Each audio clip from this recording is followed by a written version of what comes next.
செய்திகள் தொடர்கின்றன. இறை தூதர் முகமது நபி குறித்து தமிழ்நாடு தௌஹீத் ஜமாஅத் நிர்வாகி தவறாக பேசியதாக குற்றம் சாட்டி சுன்னத் ஜமாத்தினர் ஆர்ப்பாட்டத்தில் ஈடுபட்டனர். இறுதி இறை தூதர் முகமது நபியின் அடக்க ஸ்தலம் சவுதி அரேபியாவின் மதினா நகரில் உள்ளது. அடக்க ஸ்தலத்தின் மேல் உள்ள கட்டிடத்தை இடிக்க வேண்டும் என தமிழ்நாடு தௌஹீத் ஜமாத் நிர்வாகி ஒருவர் பேசியதாக கூறப்படுகிறது. இப்பேச்சுக்கு கண்டனம் தெரிவித்தும் அவரை கைது செய்ய வலியுறுத்தியும் சென்னை மாநகர காவல்துறை ஆணையரிடம் சுன்னத் ஜமாஅத் அமைப்பினர் புகார் மனு அளித்தனர்.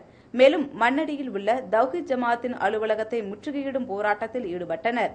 இதனிடையே அவர் மீது எவ்வித நடவடிக்கையும் எடுக்காததை கண்டித்து நேற்று சுன்னத் ஜமாத் சார்பில் சென்னையில் ஆர்ப்பாட்டம் நடைபெற்றது. சேப்பாக்கம் அரசு விருந்தினர் மாளிகை அருகே நடைபெற்ற ஆர்ப்பாட்டத்தில் ஏராளமான இஸ்லாமியர்கள் கலந்து கொண்டு தௌஹீத் ஜமாத்திற்கு எதிராக கோஷங்கள் எழுப்பினர். உலக முஸ்லிம்களால் தங்கள் உயிரினும் மேலாக மதிக்கப்படக்கூடிய நபிகள் நாயகம் ஸல்லல்லாஹு அலைஹி வஸல்லம் அவர்கள் மறைந்து வாழ்ந்து கொண்டிருக்கக்கூடிய புனிதமான நகரம்தான் சவுதி அரேபியாவில் இருக்கக்கூடிய மதீனா என்கின்ற ஊர்.